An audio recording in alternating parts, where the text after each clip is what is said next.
Bom, então, fazendo uma breve introdução, né, hoje a gente, como eu expliquei aqui agora há pouco, antes de começar a gravação, a gente vai começar a entender as práticas dos místicos da Merkavá. E isso vai desde a sua preparação, ou seja, que envolvia um ascetismo rigoroso. A gente vai ver três práticas comuns no círculo da Merkavá,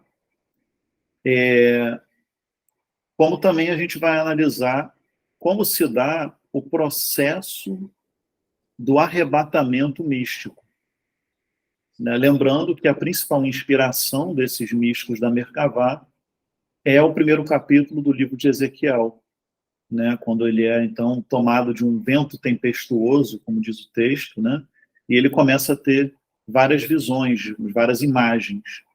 Então, exatamente aquele trecho que eu apresentei, um pouco mais reduzido, que eu apresentei naquela aula, sobre o que eu falei dessa primeira parte, desse versículo 4 do primeiro capítulo de Ezequiel, eu vou trazer aqui novamente, só que dessa vez a gente vai estar com uma tradução um pouco melhor, do próprio Aryeh Kaplan, e a gente vai fazer alguns apontamentos sobre três elementos que o Ezequiel apresenta nessa visão, né? O vento tempestuoso, o brilho, né? E também o silêncio que fala, né? Então isso a gente vai ver hoje, com certeza, né? Para a gente começar a entender como funciona esse transe, né? Desses iniciados na Merkavá, no misticismo da Merkavá. E logo no início aqui da aula, a gente vai ler um manuscrito que é atribuído aos místicos da Merkavá. Vai ser, então, a primeira vez que a gente vai ler alguma coisa especificamente da literatura da Merkavá, mas a gente não vai parar por aí. No final da aula, eu também vou ler o primeiro capítulo, que é muito pequenininho, dos Rehalot Rabati, que são os grandes palácios, né, que a gente viu na aula anterior, né, as Rehalot Zutarti, né, que são os pequenos palácios, ou os palácios menores, que é uma parte de literatura da Merkavá, e as Rehalot Rabati, que são os grandes palácios ou os palácios maiores, né? Então, existe basicamente essa literatura. Claro, tem muitas outras também, um processo de quase 1000 anos, é claro que tem muita literatura e muitos vestígios literários. Mas hoje nós veremos aqui o primeiro capítulo dessa literatura, então, chamada Os Grandes Palácios. E isso também será compartilhado com vocês, tá? Eu vou compartilhar amanhã os slides da aula de hoje, como eu sempre faço, junto com a gravação, e também vou compartilhar o texto no Word, né, dessa tradução do Aryeh Kaplan, né, do primeiro capítulo dessa obra importante. Então, hoje a gente, no final da aula, vai apenas ler, não vai dar para fazer muitos apontamentos, mas a gente ainda vai voltar em vários outros escritos da Merkavá ao longo das aulas, com certeza, tá? Mas hoje a gente vai ler esses escritos no final e vou compartilhar amanhã com vocês em PDF, tá?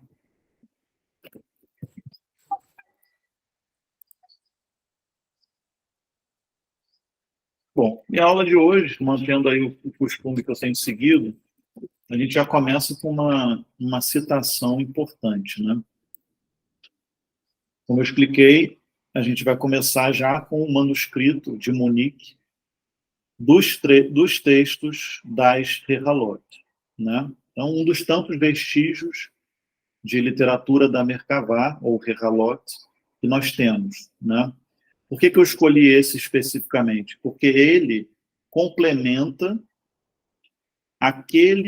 aquela lenda ou fábula, né, do Pardes, que a gente estudou também, daqueles 4 sábios que entraram no paraíso, né, e aí um morreu, o outro enlouqueceu, o outro virou um herege, e o outro conseguiu entrar e sair em paz, como a gente viu, né?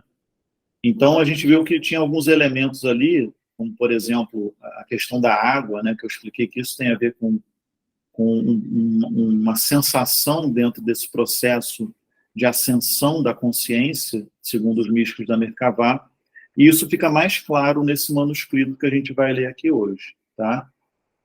Então, vamos lá. Mas quando alguém era indigno de contemplar o rei em sua beleza, os anjos nos portais perturbavam seus sentidos e o confundiam. E quando eles lhe diziam, entra, ele entrava. Instantaneamente, eles o agarravam e o atiravam na corrente chamejante de lava.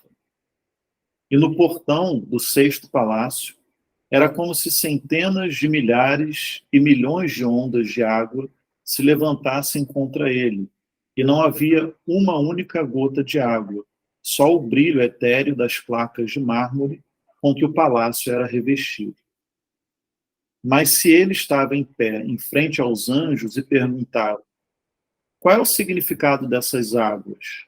Começavam a apedrejá-lo e diziam: infeliz, não vês com teus próprios olhos? És talvez da semente dos que beijaram o bezerro de ouro, e indigno de contemplar o rei em sua beleza? E ele não pode sair até que eles lhe golpeiem a cabeça com barras de ferro e o firam. E isto será um sinal para todos os tempos de que ninguém poderá errar às portas do sexto palácio e ver o brilho etéreo das placas e perguntar por elas e tomá-las por água, para que não se ponha em perigo. Então, a gente percebe nitidamente que é uma ascensão, né? É uma ascensão mística que está acontecendo nesse texto. E há essa referência paralela naquele relato do Talmud, que eu trouxe para vocês na outra aula, tratado Hagigah 14b, né, sobre o Pardes. Porque na ocasião, né, nessa fábula, é dito, né, não diga água, água, pois aquele que fala em verdades não se colocará diante dos meus olhos. Usa, inclusive, uma citação dos Terrilim, dos Salmos, capítulo 101, versículo 7. Né? E aquela fábula, ela fica muito sem pé nem cabeça se você não entender a tradição dos místicos da Merkabah. E nessa tradição envolve esse pensamento de que a sexta câmara, ou palácio, que é a penúltima, né, que antecede o último palácio, onde se encontra a Merkabah e o trono, né, o ser humano, nessa ascensão, ele é tomado por uma sensação de água e afogamento, né? E quando ele para e pergunta por essas águas, né, quando ele para e questiona aos anjos guardiões, né, o que é aquilo, né, ele subitamente é banido daquele estágio da sua ascensão mística, né? Porque não há água nenhuma, né? Essa que é a grande questão. Então, a intenção, a kavaná, né, como a gente chama na Kabbalah, essa intencionalidade, né, ou intenção dirigida, ela precisa estar sempre voltada, né, determinada a superar cada vez mais essas câmaras, né, e não se deixar se perder por fatores ilusórios, né. E quando ele fala aqui, né, quando, por exemplo, os anjos guardiões, né, os arcontes, que a gente vai ver isso aqui hoje também, quando ele fala, és talvez da semente dos que beijaram o bezerro de ouro, indigno de contemplar o rei em sua beleza, quando ele fala, és talvez da semente dos que beijaram o bezerro de ouro é um símbolo dentro do pensamento judaico para idolatria e impureza. Né? Então, existem dois elementos que inviabilizam a ascensão a Merkabah, ou a descida a Merkabah, né? Que é ou a falta de preparo, ou seja, não preparou-se adequadamente para essa jornada, ou o fato dele ser, do indivíduo, né, ser indigno daquela experiência. Né? Como, por exemplo, ele ser uma pessoa moralmente duvidosa, né? Ser uma pessoa, né, que tenha alguma falha de caráter, né? alguma, alguma questão que ele pensa ocultar do mundo espiritual, mas quando ele adentra as câmaras, isso fica nu, né? Isso fica simplesmente transparente, né, diante dos anjos guardiões. Então, são basicamente esses dois elementos, né, que inviabilizam a experiência dentro dessa jornada dos visionários da Merkabah. Então, depois, quando vocês lerem a outra fábula, vocês vão ver que uma complementa a outra. Né? Esses 4 sábios que entraram no Pardes, como eu disse, que comumente essa história é usada para falar de níveis de interpretação bíblica, né? De níveis exegéticos, do literal ao mais profundo e secreto. Mas a gente vê que tem muito mais além disso, né? É uma experiência, efetivamente, de uma ascensão aos domínios espirituais.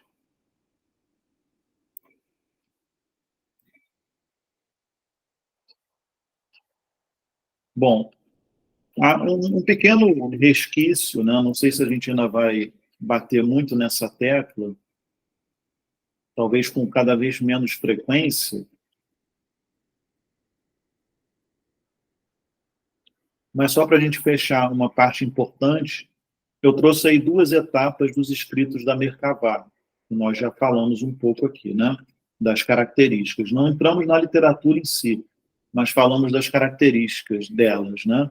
Os protagonistas, mais ou menos o tema que é tratado, principalmente aliás, unicamente até agora, dos pequenos palácios, né? E dos grandes palácios. Então, Scholem aqui afirma que os escritos deixados pelos místicos da Merkabah dividem-se em 2 etapas de produção.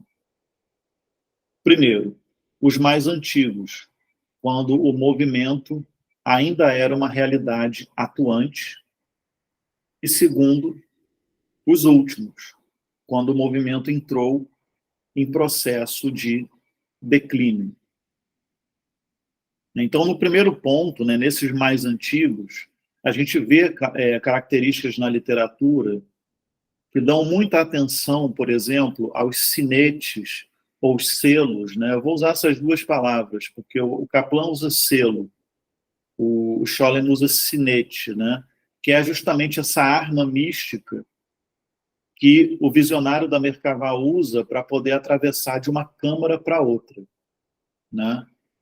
Então, a literatura mais antiga dá uma ênfase a esses sinetes e selos e aos nomes secretos, né, que ocupam um lugar muito importante dentro dessa literatura mais antiga. Né?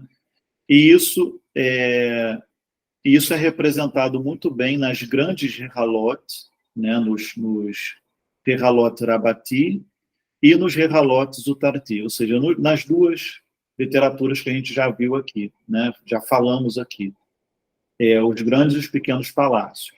Então, essas 2 literaturas têm uma ênfase nesses aspectos, como eu falei, dos sinetes, dos selos, dos nomes secretos. E isso ocupa um momento mais antigo dentro do misticismo da Merkabah. Vamos lembrar que o misticismo da Merkabah foi do século I antes de Cristo, né, até o século X depois de Cristo. Então, se a gente analisar, é um movimento tão grande, né, tão extenso, que ele começa na Antiguidade e termina na Idade Média. Né? Ele atravessa uma faixa histórica. Né? Então, esses mais antigos, certamente, vêm lá do século II, III, alguns autores falam século V, mas já está meio que ali no limiar entre Antiguidade e Idade Média, né? Mas são os mais antigos. E os últimos, né, quando o movimento entrou em processo de declínio, né, houve um processo de degeneração do movimento da Merkavá, e o Scholem, né, como um pesquisador desses vestígios literários, ele percebe que a literatura, quanto mais recente, recente entre aspas, porque é antigo pra caramba de qualquer jeito, né, mas quanto mais recente ou menos antigo, né, o estudo dos textos apresenta poucas dificuldades, né? Ele começa a ficar um texto um pouco menos obscuro, mais fácil de compreender, né? E lembra o que eu falei também, né? Que no geral a literatura da Merkavá ela é quase ausente do elemento exegético. Lembra que eu falei isso? Então não há muita ocupação nessas literaturas, em interpretar textos bíblicos, né? E eles não buscam algum tipo de comprovação no mundo bíblico, né, na literatura bíblica, das práticas que eles estão ali descrevendo, né? Só que no final do movimento, quando ele já está nesse momento de declínio, entram mais elementos exegéticos, né? E o texto, como diz o Scholem, os textos começam a ficar mais claros para se entender, né? E aí, como representante dessa segunda etapa da literatura, dos escritos da Merkavá, nós temos textos como o Midrash dos 10 Mártires, né? Não se preocupe que a gente vai ver, né, uma coisa ou outra de todas elas, de todas ou pelo menos das mais importantes. Os textos do Midrash dos 10 Mártires e também o alfabeto do Rabi Akiva, que eu acho que eu mencionei na última aula, talvez, como outros escritos da Merkavá, não sei se eu mencionei, chamados de Otiot do Rabi Akiva, né? Ou seja, as letras sagradas do Rabi Akiva. E que o Scholem também faz esse apontamento de que tanto o Midrash dos 10 Mártires como o alfabeto do Rabi Akiva foram extremamente populares entre os judeus da Idade Média, né? Então, a gente já vê que já estava meio que falando uma linguagem da Idade Média, né? Então, isso mostra o período histórico, já mostra que foi feito já no momento de declínio do movimento, né? Não é o fervor inicial, o ápice, mas o movimento já está, né, reduzindo a força, né?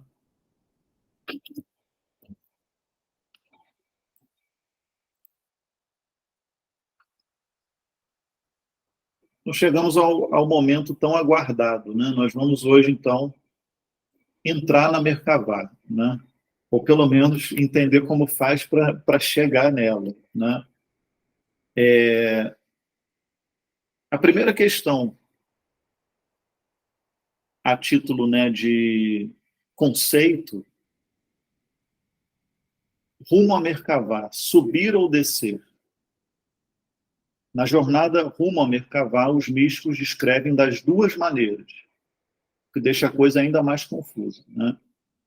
Nas Geralotes, o Tarti, ou seja, os pequenos palácios, fala-se de uma subida, ascensão a Merkavá. Lembrando que Geralotes e o Tarti são fragmentos mais antigos do que a Geralot Rabati, né? Então, nessa época, falava-se de uma ascensão. Só que ambos são antigos e fazem parte daquela primeira etapa que eu acabei de dizer aqui. Só que é mais antigo dos antigos, né? E na Geralot Rabati fala-se de uma descida à carruagem, uma descida a Merkavá. E sabemos também que os membros desse grupo se auto-intitulavam Yordei Merkavá, ou seja, os que descem a carruagem, né? Então, não sei se vocês se recordam, mas na primeira aula do nosso curso, quando eu fui relacionar outros termos que eram usados para designar os cabalistas ao longo dos tempos, se eu não me engano, o primeiro que está lá na descrição, né, na seleção que eu coloquei, está Yordei Merkavá, né? E os Yordei Merkavá, que são os indivíduos aqui desse grupo dos místicos da Merkavá eram os cabalistas da época, né? É o Yordei Merkavá. Esse pré-cabalista é um Yordei Merkavá. E significa, né, e essa expressão, ela significa literalmente os que descem a carruagem, né? E não os que sobem a carruagem. Então, fica aquela questão, né? É claro que a questão espacial ela é meramente ilustrativa, né? Porque ninguém está efetivamente subindo ou descendo, né? Num transe místico. E, de fato, nos escritos posteriores da literatura da Merkavá, a jornada visionária da alma é mencionada como uma descida a Merkavá. Mas, no entanto, ainda assim, nessas literaturas, nesses escritos posteriores, ainda assim é paradoxal, porque a descrição que é feita, ainda que falem que é uma descida, a descrição que é feita é a descrição de uma subida e de uma ascensão, né? Agora a gente fica aquela dúvida, né, que a gente só pode levantar hipóteses. Por que eles chamam de descida e não subida a Merkavá? Né? Descida a Merkavá teve mais predominância nos escritos da Merkavá do que subida, né? Então a gente poderia ousar dizer que o certo é descer a Merkavá e não subir a Merkavá, conceitualmente falando. E aí eu trouxe aqui duas opiniões de dois autores acerca dessa questão, mas volto a dizer, é hipotético, né? Não se sabe, de fato, o que significava essa descida a Merkavá. Mas o Aryeh Kaplan, né, o rabino Aryeh Kaplan, um grande autor de obras de Kabbalah, ele diz, né, que a razão pela qual os místicos chamam de descida a Merkavá é porque o ponto de vantagem do praticante é o mais alto nível de pensamento, do qual alguém deve realmente descer para visualizar os mistérios da Merkavá. Ou seja, o indivíduo que se ocupa da Merkavá, ele tem que estar no ponto mais elevado de consciência, né? E aí, de maneira ilustrativa, quando você está num ponto mais alto, você só resta descer até o seu objeto, né? Até o seu objeto de especulação, de contemplação. Agora, o Gershom Scholem já é da teoria, né, de que a descida Merkavá sugere, né, que implica em uma descida às profundezas do eu, né? De repente, do inconsciente, a gente pode chamar, né? Os aspectos mais velados da alma humana, né? Mais sombrios da alma humana, né? Porque nós sabemos que expansão de consciência, ou consciência estendida ou intensificada, implica justamente em você conseguir extravasar a tua capacidade de consciência desperta, abarcando também as sombras da sua consciência, né? Então, quando a gente fala de consciência intensificada, a gente está falando de mais dos 10% que a gente consegue, né? Muito mais. Então, isso lança luz sobre as áreas sombrias também que nós carregamos, né, no nosso interior. Então, fica aí essas duas possibilidades, né, para se entender o que de fato é o Yordei Merkavá, o que é essa, quem são esses que descem a Merkavá, né? Por que esse conceito é usado dessa forma? E para a gente fechar então esse slide 4, os autores das Rehalot Rabati, ou seja, daquela que nós vamos ler o capítulo 1 no final da aula, eles referem-se à existência desses Yordei Merkavá como um grupo com uma determinada organização e os identificam na forma lendária usual com o círculo de Yohanan ben Zakkai e seus discípulos. Né? Aquilo que nós já havíamos falado aqui na primeira aula, na segunda aula. Né? O Yohanan ben Zakkai e o círculo dele é amplamente conhecido dentro desse misticismo judaico, né? Dessa corrente da mística judaica. Mas é claro, é aquela questão que a gente fala da pseudepigrafia. Né? É claro que não se tratam dois discípulos do mestre, mas são escritos posteriores que representam essa escola de pensamento. E talvez, óbvio, um elemento ou outro tenha sejam retratos de experiências desse grupo antigo, né? Mas ali também já há muita licença, né, dos próprios guardiões dessa sabedoria em colocar o nome do seu mestre como autor de tal ensinamento, como autor de tal prática, como uma espécie de homenagem, né? E também de uma espécie de uma forma também de autorizar aquele escrito para o público, né? Para o objeto, né? Que é o público dos místicos da Merkavá, né? Do círculo da Merkavá. Então, vamos ver tantos outros ao longo das nossas aulas ainda. A gente ainda não se ateve nas personalidades, mas esses místicos talmúdicos do período mishnaico, eles eram muito loucos, né? E aí você tem o Nehunya ben Hakaná, que inclusive o rabino Ismael, que é o protagonista dos grandes palácios que nós vamos ler hoje, ele é tido como um discípulo do Nehunya ben Hakaná. E em vários momentos na literatura dos grandes palácios há uma grande exaltação da figura do Nehunya ben Hakaná como um grande mestre, né? Fora isso, tem o Akiva, né? Óbvio que a gente já viu aqui, né? Tem o Hanina ben Dossa, que eu vou mencionar aqui hoje, não passando, né? Enfim, são tantos os personagens da época talmúdica, do início da época talmúdica, que se envolviam nessas questões da Merkavá, né? Eu diria que a religião depois ela foi ficando cada vez mais legalista, como a gente falou já há um momento, e essa força mística dentro do judaísmo foi se enfraquecendo. Mas houve, sim, uma grande força no início, né, da época mishnaica, da época talmúdica, né, desses tanaítas, como a gente falou, né? Mas vamos lá.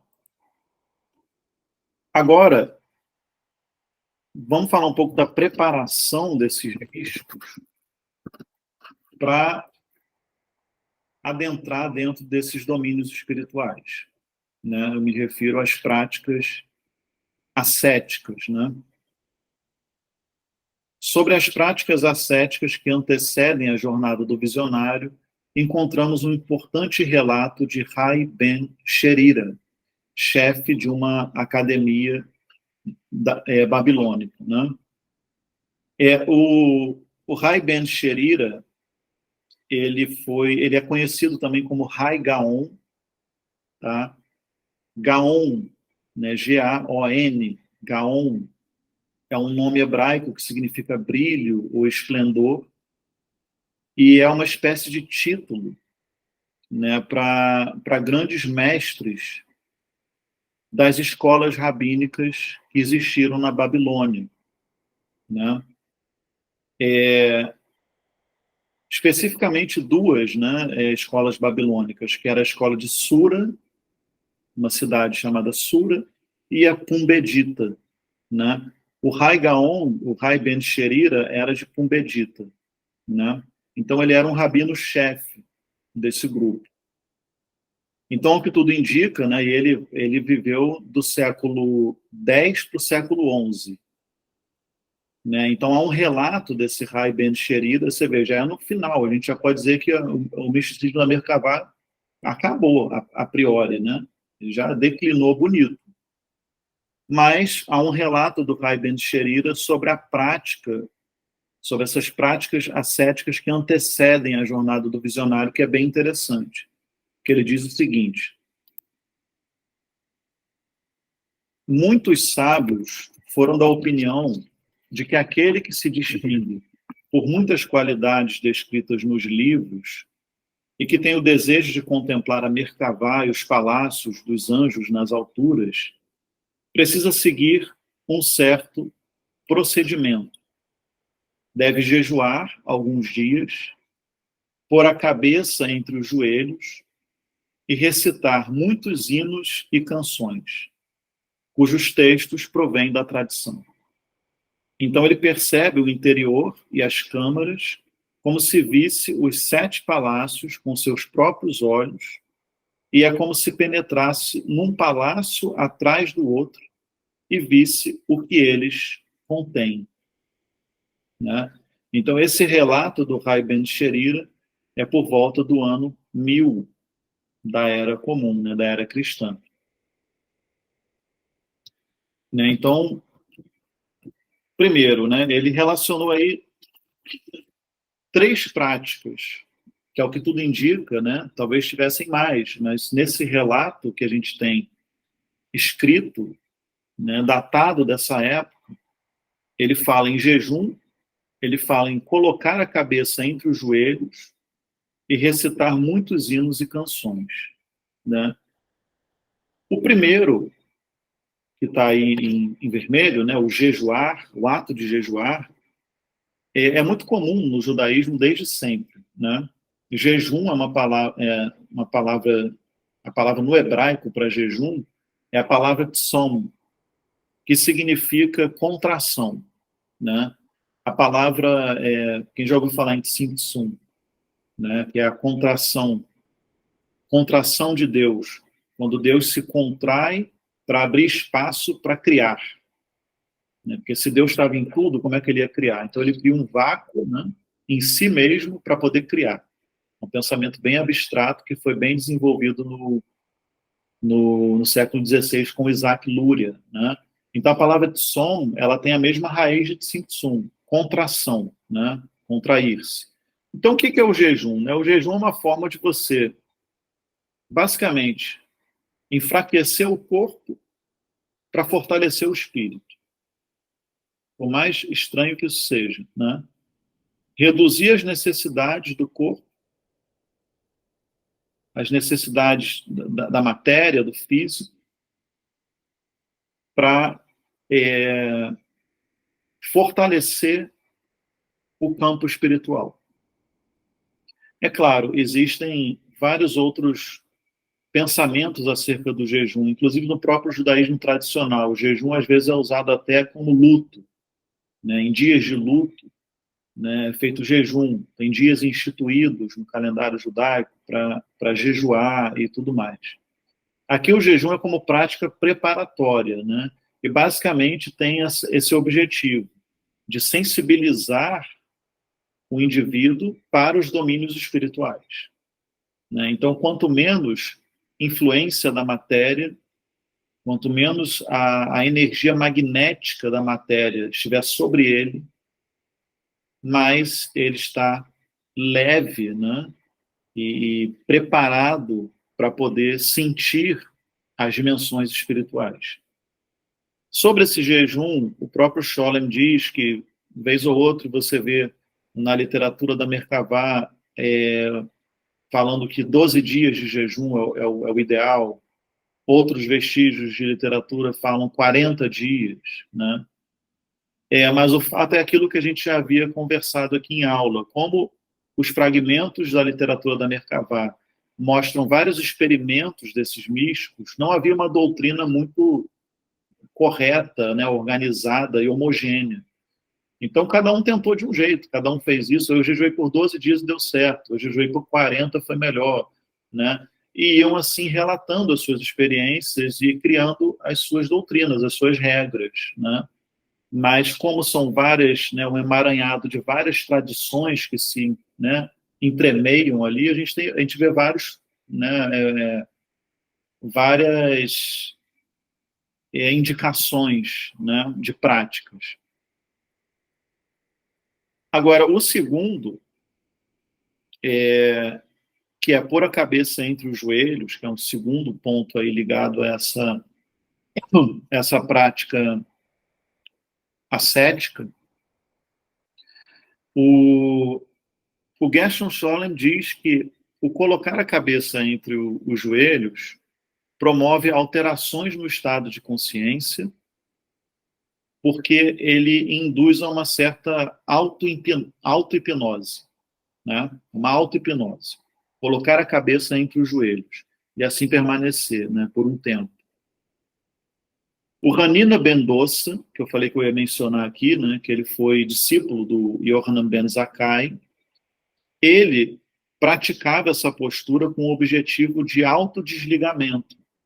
Quando ele, de fato, precisava atingir um alto grau de kavaná, né, de concentração, para que ele pudesse ficar absorto na prece e nada mais invadisse o seu campo mental. Então, Hanina Ben Dossa, segundo os escritos, era praticante, né, dessa postura corporal para induzir esse estado, né, esse estado de autodesligamento, como fica claro na história do Hanina Ben Dossa, né? Mas no primeiro livro de Reis, capítulo 18, versículo 42, a gente lê, né, que Elias subiu ao topo do monte Carmelo, né, e prostrando-se em terra, pôs seu rosto entre os joelhos. Né? Então, inclusive essa postura ela é conhecida no universo judaico-cabalista como a postura de Elias, né? É a postura do Elias, do profeta Elias. Opinião do Aryeh Kaplan. Essa posição ela era empregada para uma concentração intensa de energia espiritual. E ele vai explicar por quê, né? Já o Midrash, ele diz que essa postura era usada porque o indivíduo colocava a cabeça em conjunção com a marca da circuncisão, né? Como a gente tem visto. No geral, são homens praticantes dessas técnicas, né? Homens circuncidados. Né? Então, a aproximação, né, da cabeça, né, colocar a cabeça em conjunção com a marca da circuncisão.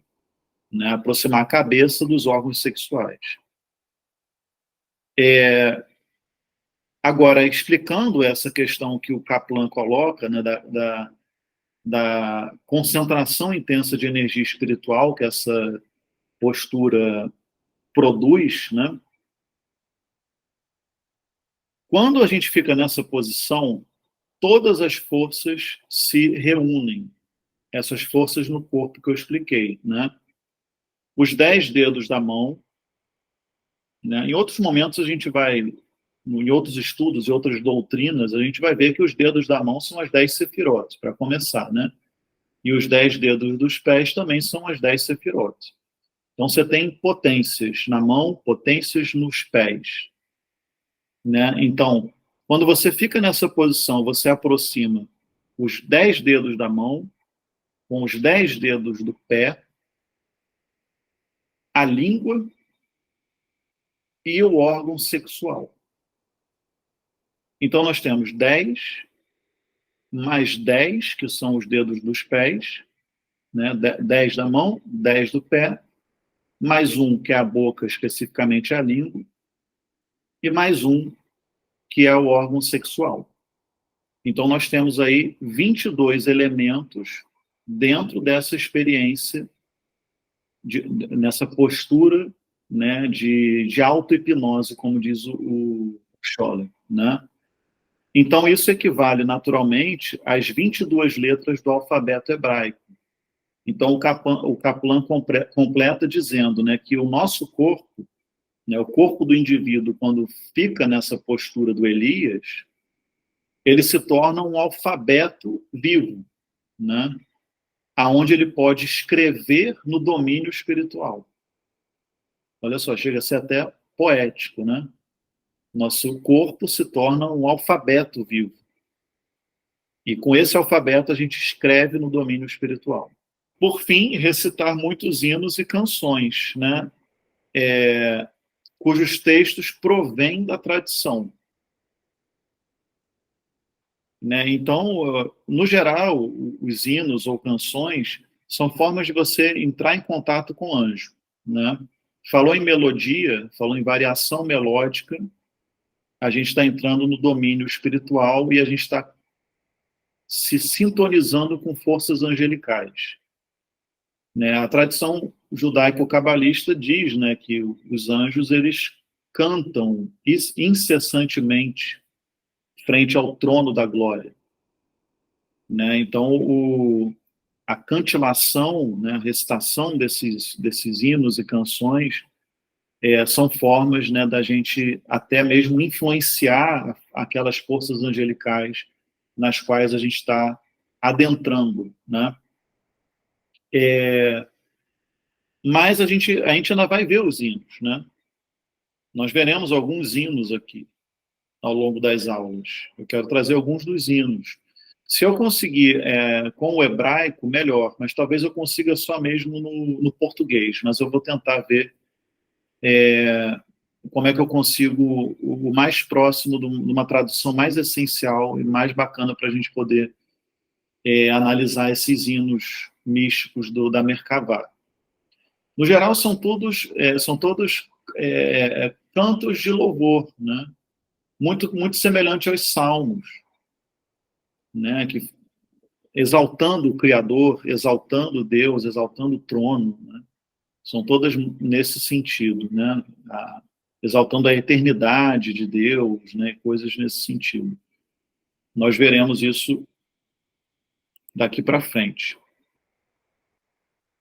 em algum momento. Talvez na próxima aula, vamos ver. Ficou ok esse sexto slide? Estava ok, né? Então vamos ao sétimo.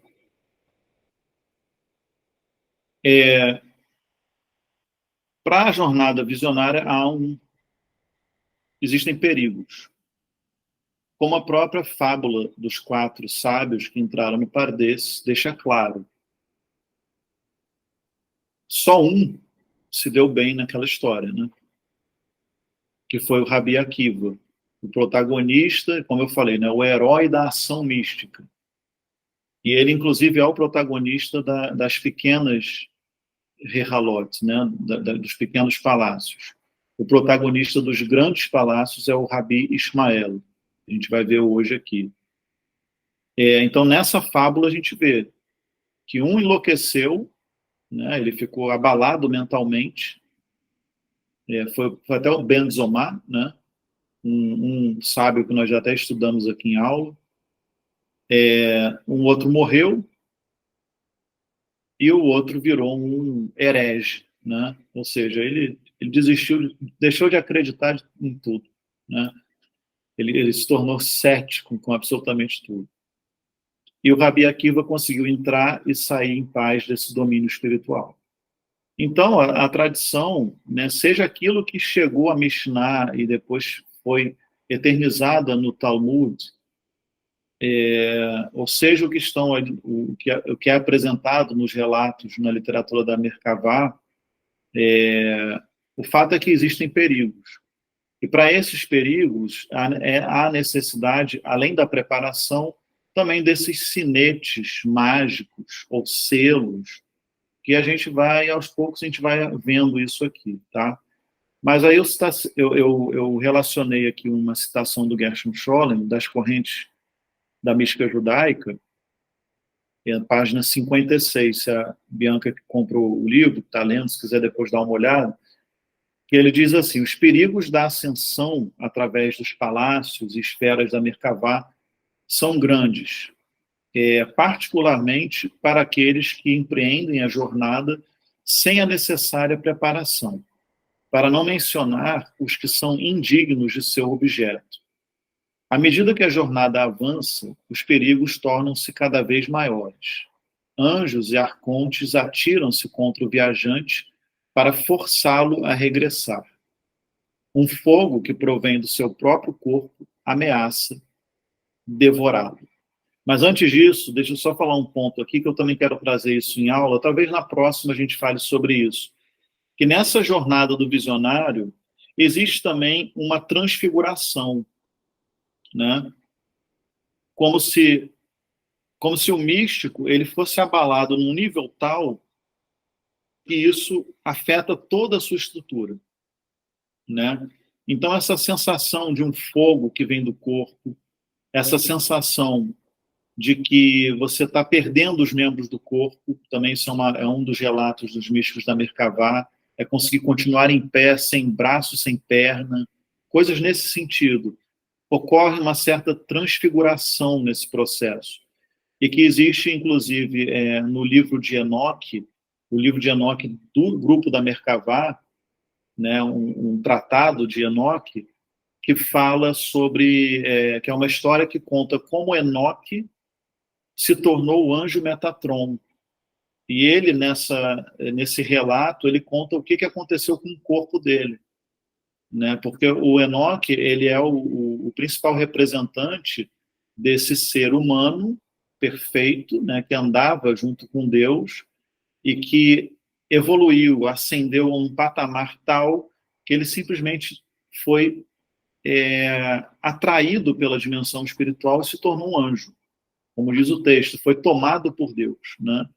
E ele se torna, então, um anjo Metatron, né? Que nós vamos ainda analisar um pouco esse nome, que a gente ainda não falou aqui, que também tem uma importância entre os místicos da Merkavá.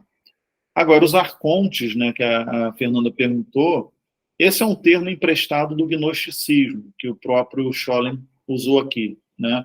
E arconte é uma palavra grega que significa principados ou governantes. E eles são forças demoníacas que guardam o mundo material, né? E que também ficam nessa fronteira, né?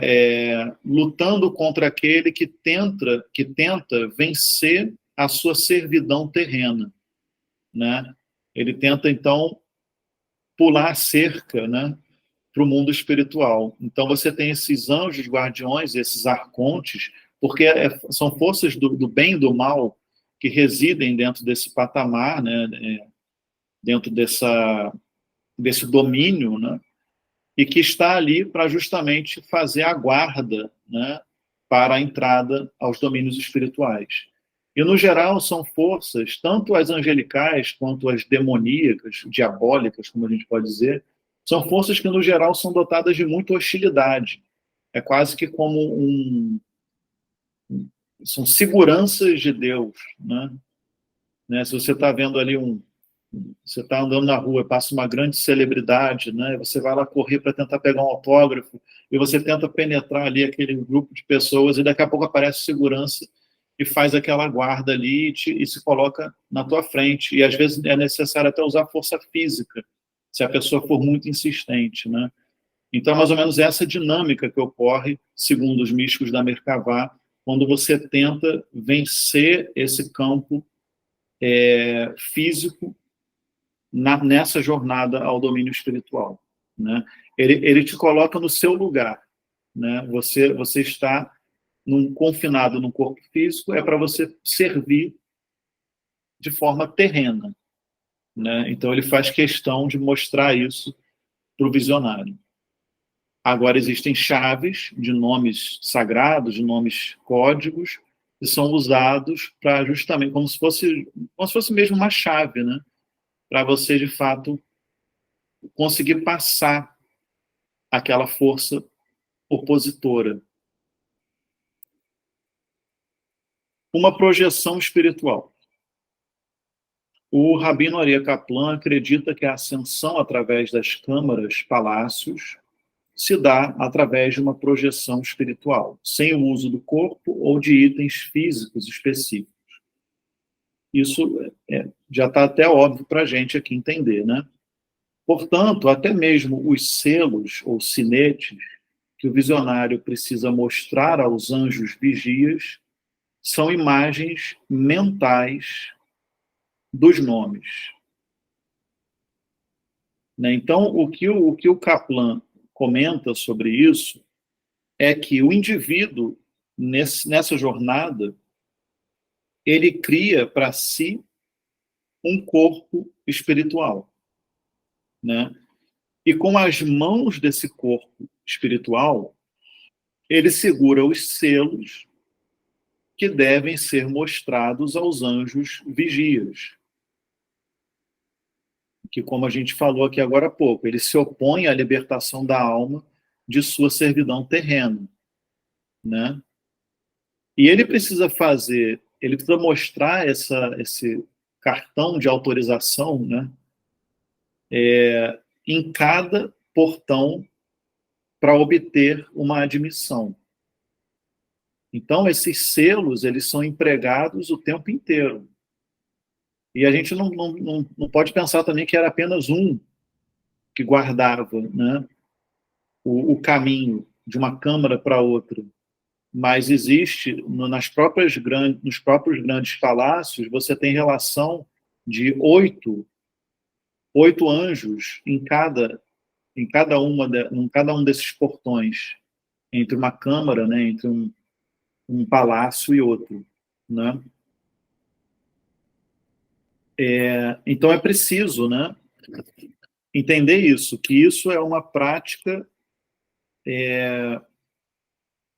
mental, né, de esforço mental, de trabalho mental. Agora, a opinião do Gershon Scholem, né, ele diz que um sinete mágico feito de um nome secreto que coloca os anjos e demônios hostis em fuga, né? Então, Scholem usa muito o nome sinete, sinete mágico. Já o Kaplan fala de selo, né? E cada novo estágio dessa ascensão requer um novo sinete. E, consequentemente, esse novo sinete vai ter um outro nome, né, para habilitar uma nova entrada.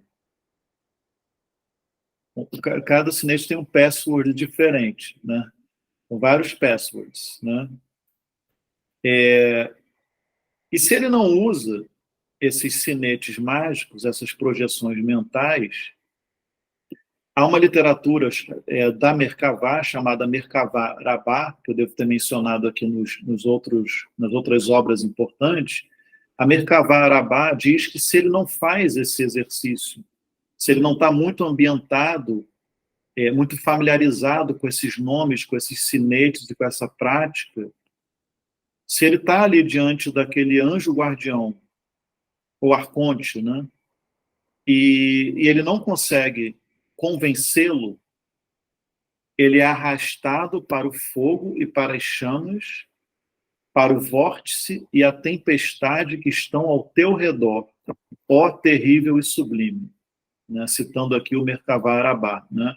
Para que ele não seja arrastado para o fogo e para as chamas, para o vórtice e a tempestade que estão ao teu redor, ó tu terrível e sublime. Né? Então, em outras palavras, esses sinetes, esses selos, eles foram criados pela necessidade que há de proteger a alma, né? E também uma forma de arma mágica, como eu expliquei, né? Os sinetes, eles têm essa dupla função. Ele é tanto um escudo protetor, como também uma arma mágica, um trunfo, né? Ele protege e ele também permite que você avance, né? O anjo guardião, ele tem mais, digamos assim, respeito e crédito sobre você quando você, de fato, apresenta esse sinete do que quando você não tem. Então, é uma arma, é um trunfo, né? Mas, ao mesmo tempo, é um escudo protetor.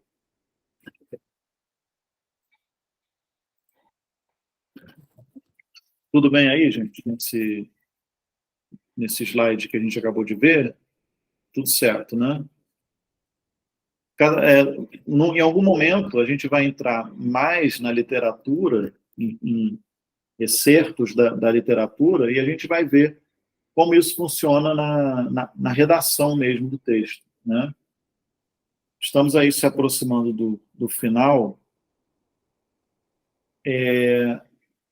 Agora a gente vai entender um pouco como funcionou, né, o processo do arrebatamento do profeta Ezequiel, que é aquilo que nós já vimos aqui em aula um pouco, né, que é o que os místicos da Merkabah se inspiram para as suas experiências, e naturalmente a experiência é idêntica, né? Eles buscam reproduzir a visão do Ezequiel, a experiência do Ezequiel. Então, todos aqueles elementos contidos na experiência de Ezequiel é o que os místicos da Merkabah também vivenciam, né? O arrebatamento de Ezequiel, conforme estudamos anteriormente, o primeiro capítulo do livro de Ezequiel é um verdadeiro guia para as experiências de êxtase dos místicos da Merkabah. Todos os estágios do processo nele descritos serão explicados no slide a seguir. Lembrem-se que o primeiro capítulo do livro de Ezequiel, entre os cabalistas, é intitulado de Nascer Merkabah, os trabalhos da carruagem, ou a obra da carruagem. Tá? Então, aqui eu trouxe novamente aquela passagem um pouco mais reduzida que eu já havia apresentado na outra aula, mas vocês vão naturalmente estranhar bastante a tradução, mas essa tradução é a tradução mais fiel, na realidade. Aquela que eu apresentei é a tradução básica da Bíblia da editora Sefer, que está completamente fora disso aqui que o Kaplan apresentou para a gente, né? As traduções são mais precisas aqui, até para a gente entender esse conceito. Então, no livro de Ezequiel, capítulo 1, versículo 4, nós lemos: eu vi e observei um vento tempestuoso, Ruach Ceará, vindo do norte, uma grande nuvem e um fogo relampejante, um brilho Nogá na confluência, e de seu meio uma visão do silêncio que fala, Hashmal, no meio do fogo. Né? Os elementos que eu coloquei em negrito é o que a gente vai entender aqui, que são termos conceituais muito importantes para entender essas etapas do arrebatamento dos Yordei Merkavá. E aí eu relacionei aqui para a gente ver, ó, os 3 estágios dessa visão. O vento tempestuoso, mencionado, né, Ruach Ceará, o brilho, Nogá, e o silêncio que fala, Hashmal. Então, o primeiro fenômeno experimentado pelo místico e pelo profeta, né, é o arrebatamento por um Ruach Ceará, por um vento tempestuoso. Né? Esse é o impulso inicial para sair do lugar. Né? É basicamente isso. A palavra Ruach, em hebraico, ela pode ser traduzida também como sopro, né? Vento, sopro, ou até mesmo espírito, em algumas traduções. O vento tempestuoso é isso. Imagina, de fato, um vento físico. O vento físico é aquilo que, né, que quando bate, ou um sopro, né, quando bate, move uma coisa de lugar. Né? Claro, se essa coisa tiver a leveza para ser levado. Né? Então, o primeiro estágio é esse vento tempestuoso, que o Ezequiel descreve. Eu parei, eu olhei, eu vi, e aí um vento tempestuoso que veio do norte, né, e começou o processo do transe dele. Em seguida, ele vê um brilho, um Nogá, na confluência, como ele fala, como se esse brilho estivesse indo junto com esse vento, com um material espiritual dentro desse vento, né, um material mais profundo dentro desse vento, e que o que o serve, segundo as interpretações do Kaplan, como o veículo, né, como a carruagem. Um veículo de brilho, vamos chamar assim, né? Um veículo de Nogá. Curiosidade, a palavra Nogá, ela é uma palavra também para o planeta Vênus em hebraico, porque Vênus tem um brilho, né, ofuscante, por isso também astrologicamente a gente chama Vênus de Nogá, que significa brilho, tá? É só uma curiosidade. Então, esse Nogá que Ezequiel viu foi, portanto, o veículo que traz, né, o que leva o iniciado para dentro do reino divino. Então, é aquilo que está levando ele, né?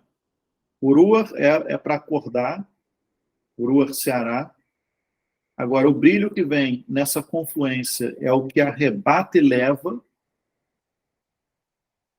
para dentro do reino divino. Só que antes disso, antes de fato dele entrar no domínio espiritual,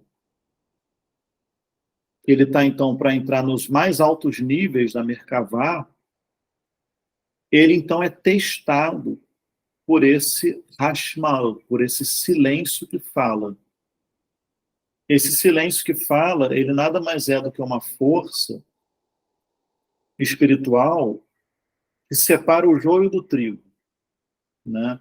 É uma força espiritual que seleciona o digno e o indigno, né? Seleciona o digno dos indignos, né? Então, o Hashmal ele se coloca como um elemento espiritual que forma um obstáculo entre o bem e o mal, e mais, impede o mal de pisar dentro do domínio do sagrado. Essa energia chamada Hashmal, dentro do conceito cabalista, é isso, né? É uma energia que impede que o mal invada o domínio sagrado. Então, óbvio que por extensão, esse conceito se aplica como um momento de grande crivo, né, e seleção para aquela alma, para aquele indivíduo poder adentrar o domínio espiritual, o domínio mais elevado da Merkavá, né? Então, na Gehalot, ele também é esse obstáculo final que exclui tudo o que não esteja suficientemente purificado, né? Então, aqui a gente está vendo a necessidade do alto grau de pureza de intenção que o visionário precisava ter. Senão ele ficava no Hashmal, né? Agora, Hashmal é uma palavra bem interessante e misteriosa, né, ao mesmo tempo, porque Hash é uma palavra hebraica para silêncio, mal significa aquilo que fala, né? Então, Hashmal é o silêncio que fala. Hoje em dia, a palavra Hashmal é usada no hebraico moderno para se referir à eletricidade, né? Alguns, inclusive, o próprio Kaplan, quando foi traduzido, ele também colocou, né, silêncio vivo elétrico, alguma coisa assim, né? A eletricidade, ela é isso, né? Ela é uma coisa silenciosa, mas que está falando, né? Ela é uma coisa silenciosa, mas que está, de fato, emitindo alguma energia, né? Emitindo alguma coisa, alguma vibração. Só que você não ouve, né? Você precisa estar um ouvido muito aguçado para perceber. Quando a gente está na nossa casa e a eletricidade acaba, a gente percebe o quanto que a gente é invadido por sons muito constantes que a gente não se dá conta, né? Parece normal, no dia a dia ali, né? Então, por isso, o Hashmal é usado em Israel, no hebraico moderno hoje, para se referir à eletricidade, né? Então, esse silêncio, é claro que existem outros elementos, outras abordagens sobre o termo Hashmal, tem muitos conceitos que derivam a partir do Hashmal, mas basicamente é essa ideia, né? É esse último véu que o místico experimenta antes de descer a Merkavá. Né? Então, esses são os três estágios. Né? Agora, a gente interpretou esses três estágios da visão de Ezequiel. É claro, isso aqui não é nem a pontinha do iceberg da visão que ele tem. Né? Tem muita coisa na visão de Ezequiel. Espero um dia a gente poder ver outros elementos dessa visão, mas esse é o ponto importante que nós temos aqui para começar essa descida a Merkavá, né? E agora eu gostaria de fazer apenas uma leitura para reconhecimento do texto, não é muito grande, do capítulo 1 das Rehalot Rabati, dos grandes palácios, para a gente encerrar a aula de hoje. Então, vamos lá.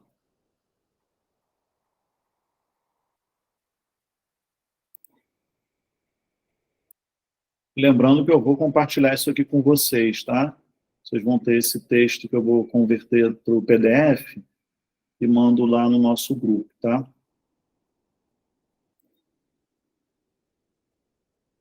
Rehalot Rabati, os grandes palácios, capítulo 1.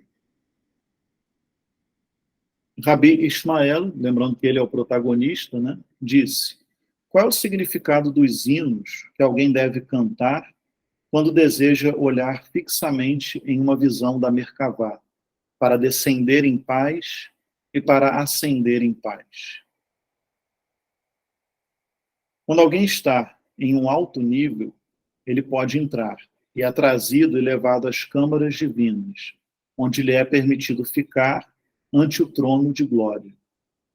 Ele então sabe o que acontecerá no futuro, quem será levantado ou abaixado, quem será fortalecido ou será cortado, quem será feito pobre ou rico, quem morrerá ou viverá, quem terá tomado a sua herança e quem poderá dá-la para ele, quem será investido com a Torá e a quem será dada a sabedoria. Quando alguém está em um nível ainda mais alto, pode ver todos os atos secretos do homem. Ele sabe e reconhece o adúltero, o assassino e aquele que é unicamente suspeito dessas coisas.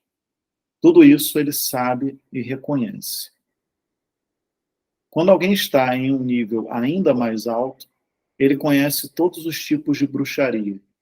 Quando alguém está em um nível ainda mais alto, quem quer que levante sua mão para matá-lo será tomado por lepra. Quando alguém está em um nível ainda mais alto, quem quer que fale maliciosamente contra ele é tomado e nocauteado, humilhado. Ele é espancado com muita violência e sofre de ferimentos infecciosos. Quando alguém está em um nível ainda mais alto, ele é separado de todos os homens e distinguido de toda a humanidade por suas características. Ele é honrado pelos que estão na terra e por aqueles que estão no alto.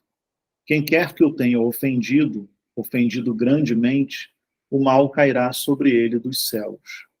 Quem quer que levante a mão contra ele, sofrerá retribuição pela mão do tribunal divino. Seleção do livro Meditação e Cabalá do Aryeh Kaplan, né? Ele tem algumas relações, né? Algumas seleções de várias obras clássicas da Cabalá, né? Nesse livro. Então, aqui que eu extraí o capítulo 1 do primeiro, o capítulo 1 das Rehalot Rabati, tá? Então, fiquem bem com essa literatura profunda, né? E ao longo das aulas, vamos ainda refletir muito mais sobre esses escritos. Estamos ainda apenas começando.